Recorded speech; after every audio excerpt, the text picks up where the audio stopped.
coletivo é um coletivo que atua principalmente em São Paulo, com ações de direções artísticas, urbanas, que se define como um movimento de guerrilhas artísticas urbanas e aquáticas. Bom, olá. Flávio, sejam bem-vindos. Tudo bem. Olá. Boa tarde, gente. Olá, que legal. Estão vendo bem? Sim, estamos. Ótimo. Muito bom. Bem-vindos, bem-vindas. É muito legal o que a tecnologia proporciona, né? Mas pra gente é uma honra, né? Fazer parte dessa 16ª edição, né? Dessa edição comemorativa aí dos 20 anos do Laboratório Urbano. Então, agradecer aqui aos editores, né? A Paola Jacques, a Silvana, a Olivieri, que ficou em contato com a gente aí bastante tempo, né? E o Tiago Cardoso também. Lucas aí na produção, Lucas Lago, muito obrigado também, né? E, bem, então a gente vai falar aqui um pouquinho da nossa participação, né, na revista, que é um pouco sobre o nosso trabalho.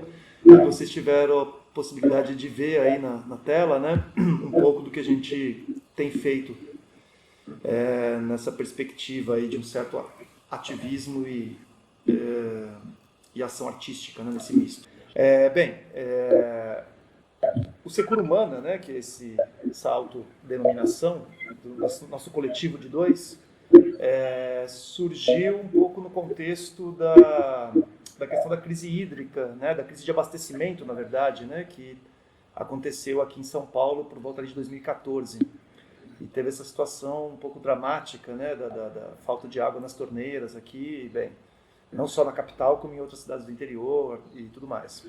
E nesse contexto, tanto o Flávio quanto eu, né, isso mobilizou nossas atenções, nossas emoções, né, para esse acontecimento, para esse fato, né, na verdade, e começamos a mexer com essa questão da cidade, né, pensar a cidade, pensar as águas da cidade, né, prestar atenção nesse aspecto da cidade, né, e aí então, por vias ainda independentes, né, os dois começamos a fazer coisas. E em um certo momento, por conta da música, a gente montou uma banda que tocava músicas, cantava, né, umas composições ligadas à água, e a gente se encontrou nessa banda e daí surgiu o Secura Humana, né?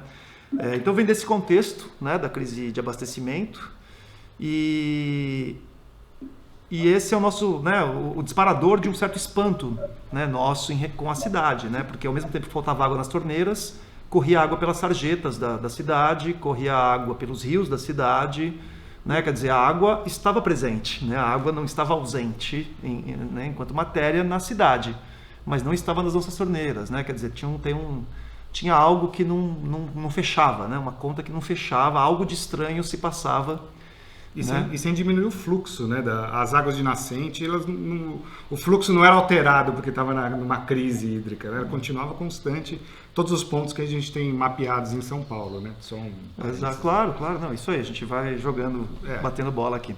Mas é isso, né? Então, quer dizer, faltava água na torneira e tinha água na cidade, né? Então, algo de estranho estava acontecendo nessa cidade, né? Quer dizer, algo de estranho se passava e esse estranhamento nos tocou, né, de alguma forma.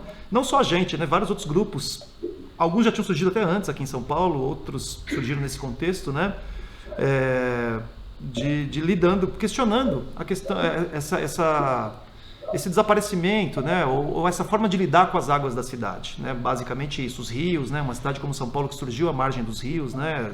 Quer dizer, as cidades em geral, né? A história das cidades está muito ligada às águas, aos rios, e São Paulo não foi diferente, claro.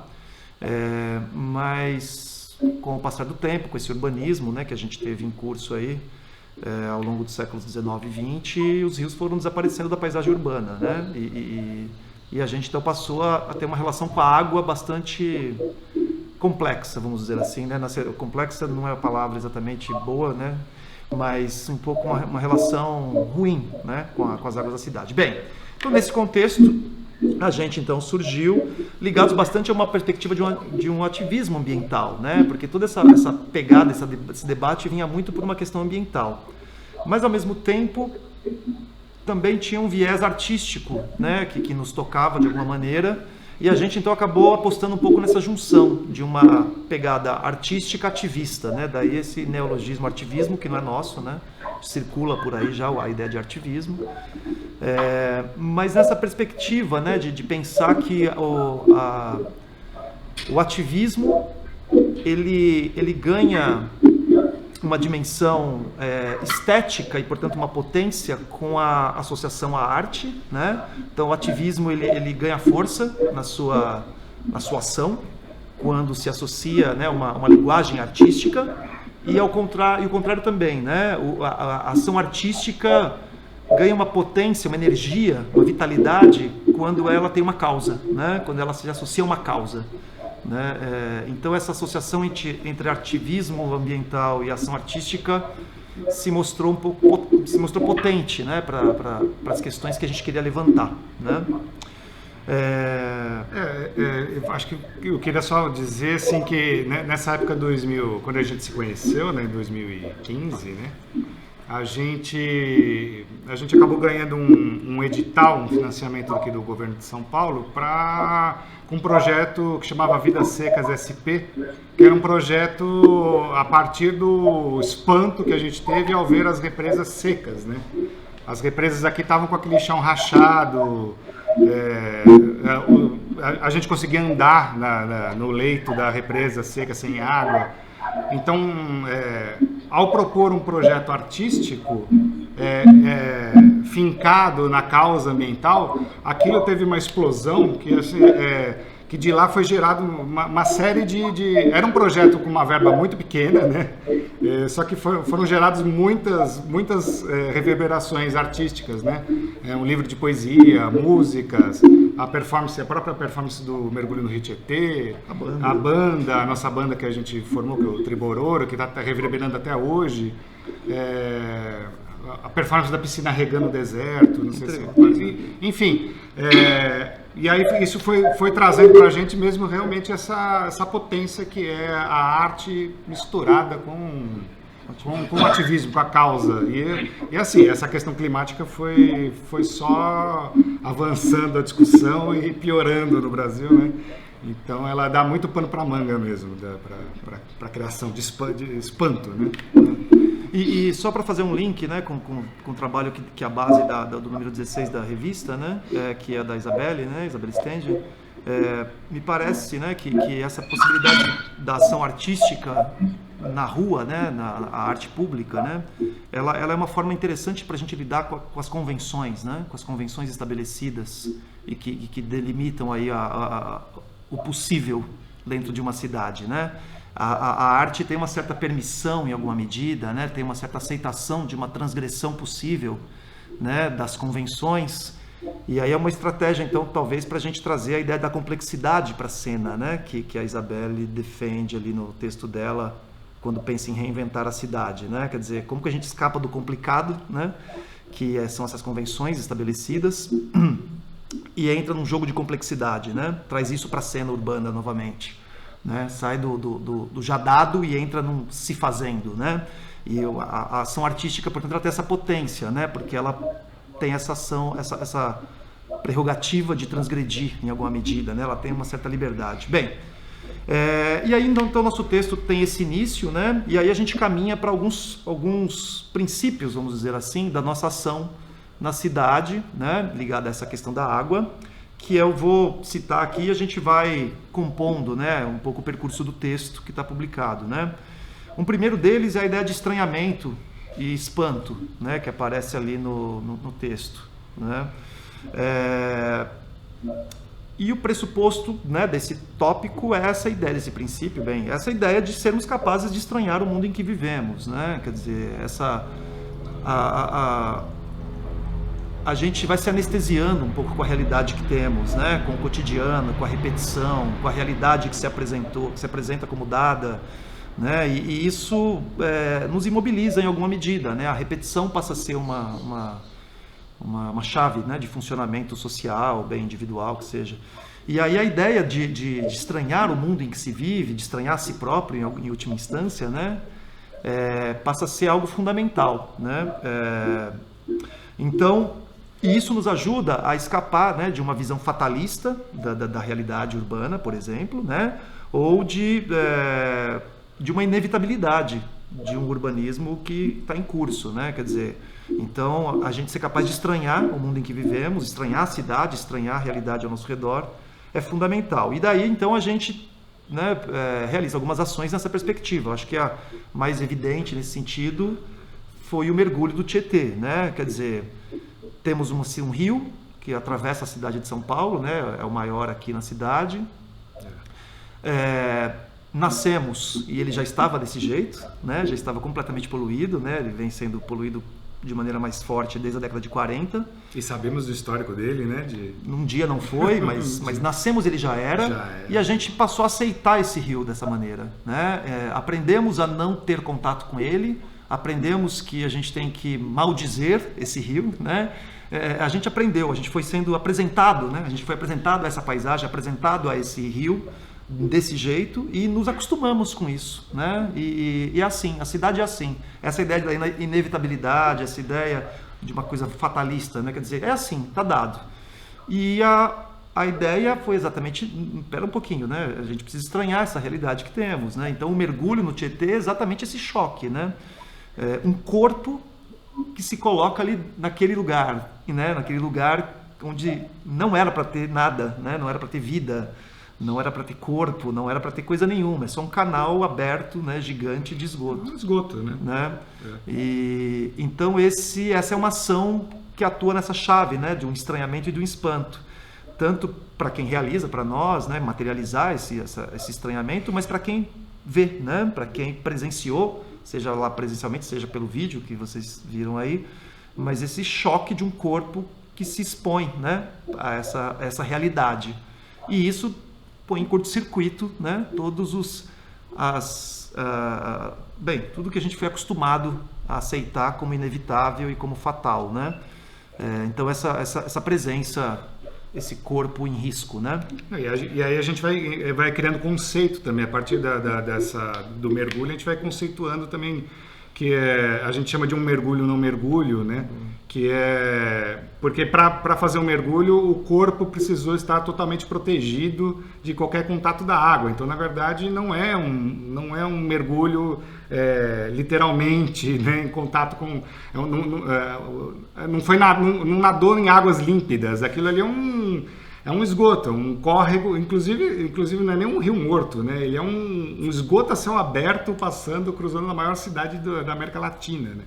Então precisou usar de uma série de proteções para esse corpo mergulhar, mas não mergulhar, continuou não mergulhando, né? Então você vai criando esses atritos, essas coisas todas, e isso vai chamando a atenção, inclusive da mídia, né? A mídia foi lá, fez uma cobertura, saiu capa, a gente foi convidado para escrever um artigo no Estadão, foi Globo News, aquilo vai criando um negócio, assim, um fato, né? Um fato, isso... Então essa coisa da performance ambiental, ela também tem essa coisa de criar, de atritar no momento presente e criar um imaginário viral, dar uma viralizada e criar um imaginário nas pessoas de que, opa, aquilo ali não era para estar acontecendo, né? Começa a tirar a gente um pouco desse padrão, desse anestesiado que a gente está, né? Então eu acho interessante esse ponto, assim, né? Claro. Bem, aí avançando um pouquinho mais, né, tem um outro princípio, um outro pressuposto, né, que é a ideia de a temporalidade e a escala, né, que é uma outra base aí das nossas ações, né? E isso, primeiro a temporalidade, bem, a escala em segundo, seria o seguinte, né, quer dizer, a gente herdou uma cidade, né, nascemos e ganhamos de presente essa cidade, seja lá como for, que a gente queira entender, mas ela estava aí, né, não escolhemos. E nós sonhamos uma cidade diferente, nós sonhamos uma outra cidade, nós sonhamos reinventar a cidade, né? Tem as utopias, os planos, né? As ideias. Mas existe existe, portanto, um passado, existe um futuro. Mas nós estamos aqui, né? A vida acontece aqui agora, né? Quer dizer, é o presente, e é o presente que é o tempo forte, né? O tempo forte, no fim das contas, é o presente, porque é aqui que a gente pode atuar, né? Então é entre esse passado e esse futuro, né, que é o campo da potência, né, que a potência tá aqui em nós, nesse presente. Então, né, ao invés de ficar na lamentação de um passado, ao invés de ficar ou também, né, numa expectativa de um futuro, né, possível, utópico, seja lá o que for, a gente quer um presente que seja minimamente razoável de se viver, né? Essa é a questão, né? Então é isso. Então, assim, fazer a nossa vida ser menos medíocre em alguma medida, né? Dar sentido, dar vitalidade para esse presente, né? Então, a ideia de agir, a ideia de fazer essa cidade. Então, a gente brinca até, né, numa perspectiva de materializar utopias, né, de espacializar utopias. O Foucault tem um conceito que a gente eu ainda tenho vontade de trabalhar um pouco mais com ele, que é a ideia de heterotopia, que ele trata de outras questões quando ele fala de heterotopia, né, fala do cemitério, do espelho, ele traz isso, mas em alguma medida eu acho que o que a gente acaba criando também é uma heterotopia, em alguma, né, num sentido de materializar no presente a utopia, porque a utopia é sempre um projeto de futuro, né? Que se persegue, né? E a gente acaba materializando as ações, né? Realizando ações concretas mesmo para fazer acontecer aquilo que a gente deseja, por mais impossível, por mais difícil, enfim. E aí entra a questão da escala, né? Porque a questão da escala é o seguinte, né? Quer dizer, muitas coisas que são impossíveis, elas são impossíveis numa certa escala, né? Não necessariamente numa outra. Se a gente desloca a escala, ela pode se tornar possível, né? Claro que nem tudo, mas algumas delas. Por exemplo, né? Aí tem algumas ações que a gente pode pensar. Por exemplo, tomar banho num rio em São Paulo, né? O Tietê foi um não mergulho. Mas seria possível tomar banho, de fato, né? Nadar num rio aqui em São Paulo, né? Ou em qualquer outra grande cidade? Bem, é uma utopia, é um sonho, uma vontade que temos, né? De rios abertos, limpos, né? De uma outra cidade. Mas e agora? Estamos aqui, né? Não estarei vivo para viver, para ver, para experimentar essa realidade de uma cidade que sabe-se lá se acontecerá. Então, quer dizer, tem que ser agora. A gente tem que viver isso, né? E aí, então, a gente criou uma situação, um happening bem, chamado Parque Aquático Móvel, em que a gente então localiza nascentes na cidade, elas existem, né? Elas estão por aí escondidas, minando aqui e ali, né? Nas brechas, nos buracos, né? Nas fissuras da cidade, a água insiste em brotar. E também tem uma outra água que brota, que é uma água limpa, que é rebaixamento de lençol freático, uma técnica de engenharia civil que bombeia a água do lençol freático por conta da perfuração, né, das fundações. Essa água é bombeada e jogada na sarjeta para seguir o caminho das águas pluviais, né, e, portanto, cair em algum córrego. Bem, então, localizando essas águas, elas existem na cidade e elas têm um pequeno percurso em que elas são limpas ainda, né? Porque logo elas caem num bueiro, numa boca de lobo, e caem no córrego e poluem, né? Mas a gente consegue, e aí que foi a sacada, da gente captar essa água antes que ela se polua, antes que ela venha a ser poluída, né? Que a gente chama de ocupação das águas, né? Em uma medida é isso. E essa água nada mais é do que o próprio rio, né? Então a gente atua muito na bacia hidrográfica aqui, onde nós moramos, que é do córrego Água Preta. Então, ao localizarmos nascentes ou rebaixamento de lençol freático aqui no bairro, essa água que a gente localiza é o rio, é ele, é o próprio Água Preta, só que ainda não contaminado, ainda não poluído, né? Então a gente cria um sistema de captar essa água antes que ela caia na boca de lobo, muitas vezes na sarjeta ali mesmo, né? Com cano. Aí a gente então com um sistema de bombas joga isso dentro de caixa d'água e enche piscinas, né? Que apareceu no vídeo aí.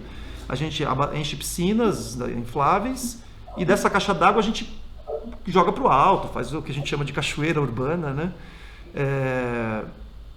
E pronto. E criamos... No meio do asfalto. E criamos a possibilidade de nadar num rio. Estamos nadando num rio. Nadamos num rio em São Paulo. É isso que a gente faz. Né? Então é aquela história. Numa escala macro, claro que a gente não tem condição de limpar os rios, de abrir. A gente não tem essa capacidade, né? Esses meios técnicos e tudo mais.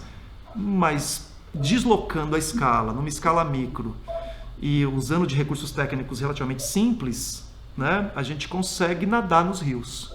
E nadar nos rios é impactante, né? A experiência de nadar num rio em plena São Paulo é chocante em alguma medida. Para quem vê, né, as pessoas passam, é surreal, né? Pessoas com roupas de banho no meio do asfalto, tomando banho numa água que as pessoas não sabem de onde vem, mas quando elas descobrem que é a água do rio, como assim, né?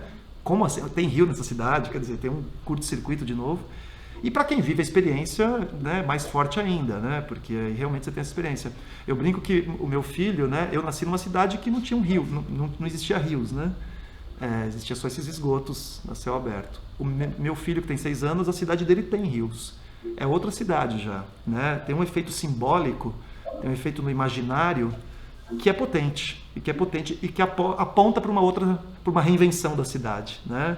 Acho que vale só pontuar essa coisa do que o Parque Aquático também mobiliza os corpos, a água, né? A água do rio aparecendo, né? E as pessoas poderem ter a experiência de ter contato com a água de rio, nadar no rio.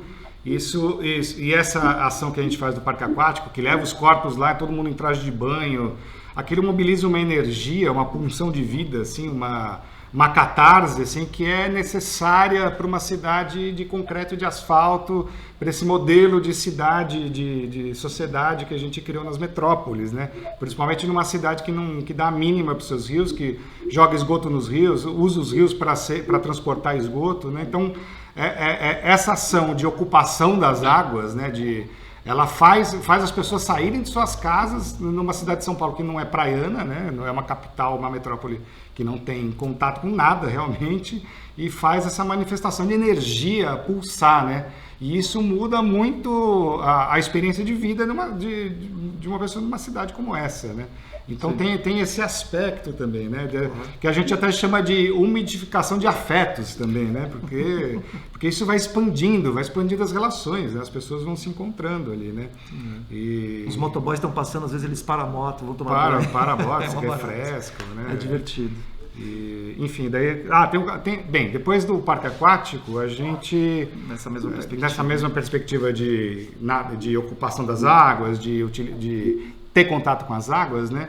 A gente identificou outras nascentes e rebaixamentos de lençol freático e fomos atrás de construir na impossibilidade, como o Wellington falou, de abrir um rio que a gente gostaria de ir lá com uma britadeira e destruir tudo ali, mas claro, tem os impactos das conexões de esgoto clandestinas, o rio não é da nossa alçada isso aí, né?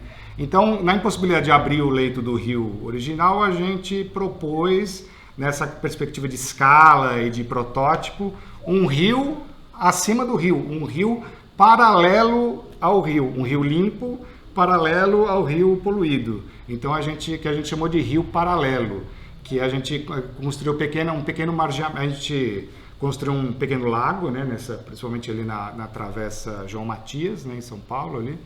A gente canalizou, juntou essa água para ela depois escoar num leito de rio que a gente criou os margeamentos e foi caminhando com ela 100, 200 metros, né?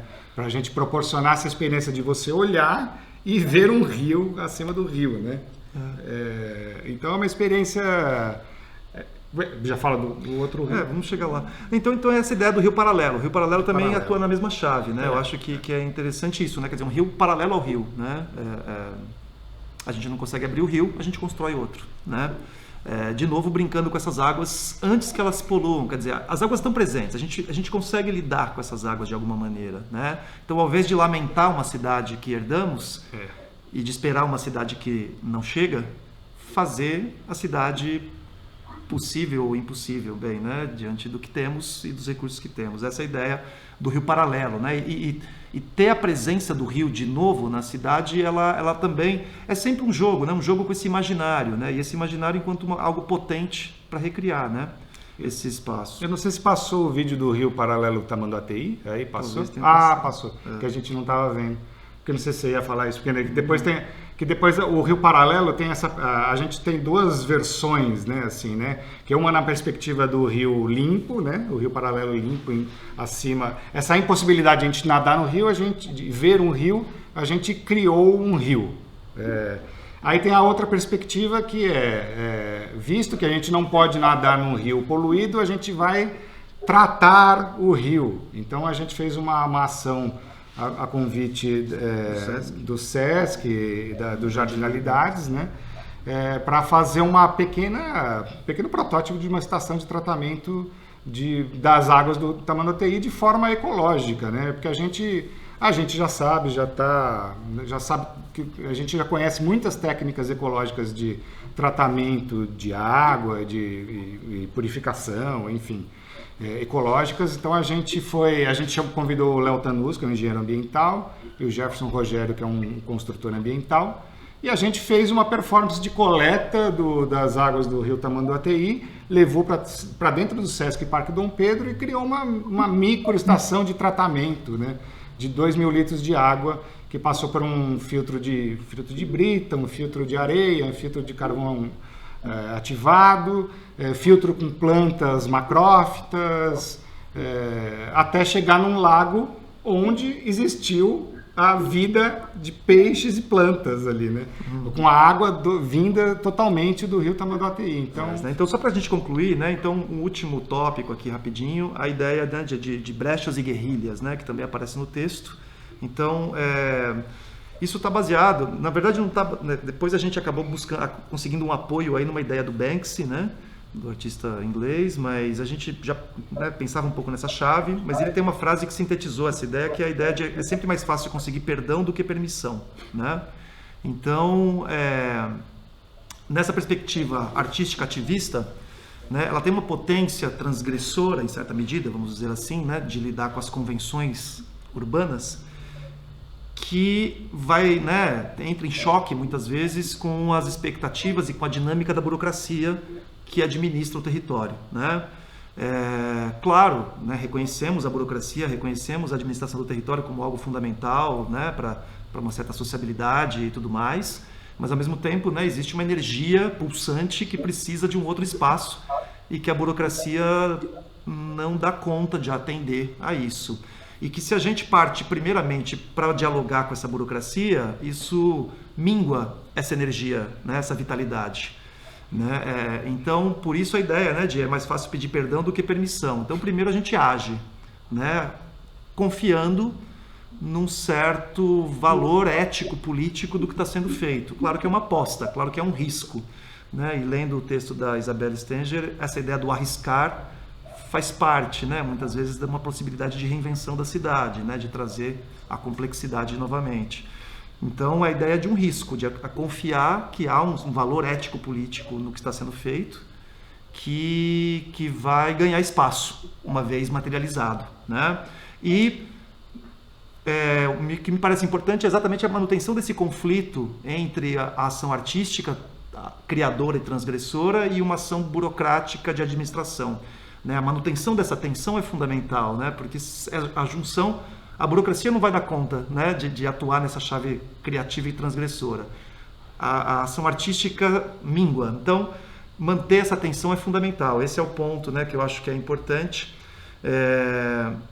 E, bem, a gente, né, para finalizar isso, né, quer dizer, a cidade é um campo de batalha, né, e o conhecimento técnico, que muitas vezes é a dificuldade para ação no espaço urbano, né, dos cidadãos, dos indivíduos, né, dos grupos, é o conhecimento, né, a questão técnica, e é o que a gente então defende é a gambiarra, né, é a bricolagem, a gambiarra como técnica, né, como forma de lidar com o possível, que na verdade é esse jogo entre o possível e o impossível, né, que é essa brincadeira, que é uma brincadeira séria, né, porque em princípio o que se apresenta como possível é só replicar o que temos, né, e a gente então tenta construir uma outra coisa nesse possível dado, né? E que aí é esse jogo entre possível e impossível, e impacta vidas, né? Numa escala local, claro, né? Mas no mundo globalizado, fragmentado do presente,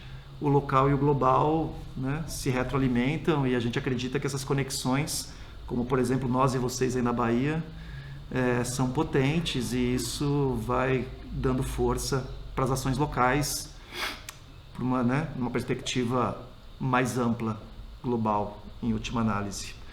Bem, acho que é isso. Desculpa estourar um pouquinho o tempo. Muito obrigado. E estamos ansiosos aí para ouvir os colegas também. Muito obrigado, Lucas.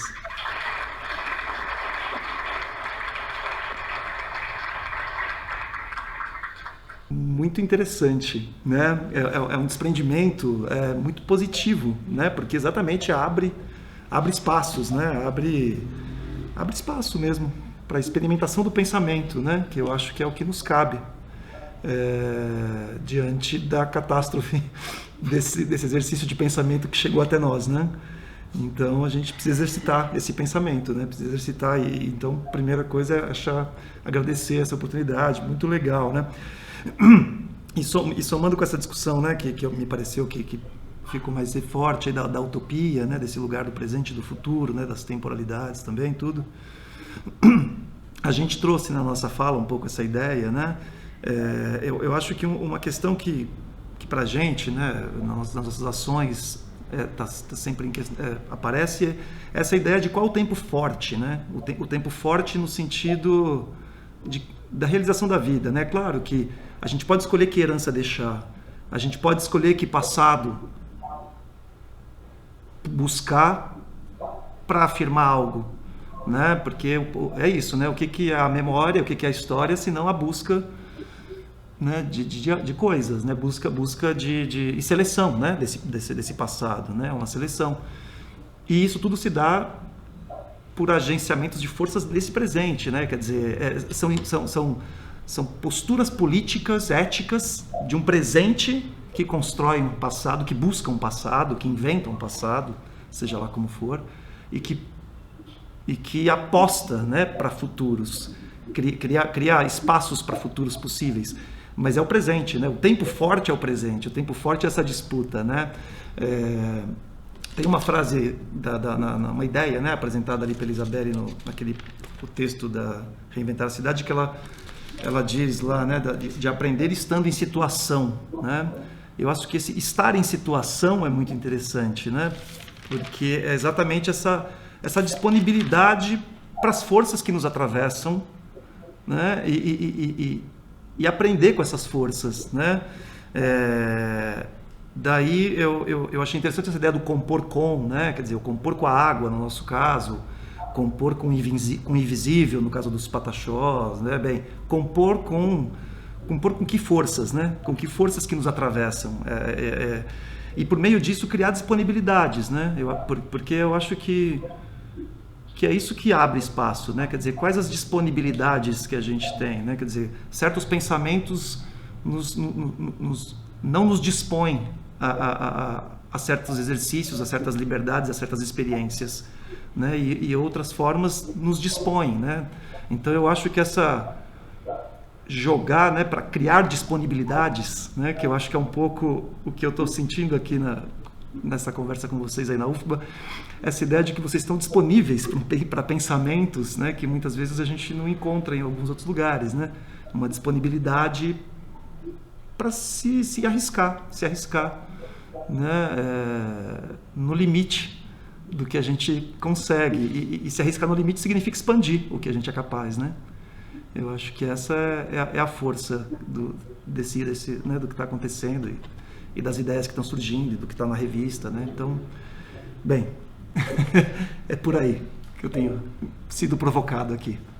Obrigado. E eu vejo uma energia, assim, eu sinto assim, eu fiquei muito, muito tocado assim tudo que eu li, tudo que eu ouvi de vocês, assim, pela questão decolonial, né? E a coisa de desinventar a cidade a partir de saberes originários e tal, e a gente está aqui nessa coisa que a gente chama de materializar as utopias. E eu até questionei o Wellington, será que a gente tem uma atuação decolonial nas nossas ações? Como que nós estamos, onde que nós estamos transitando nisso?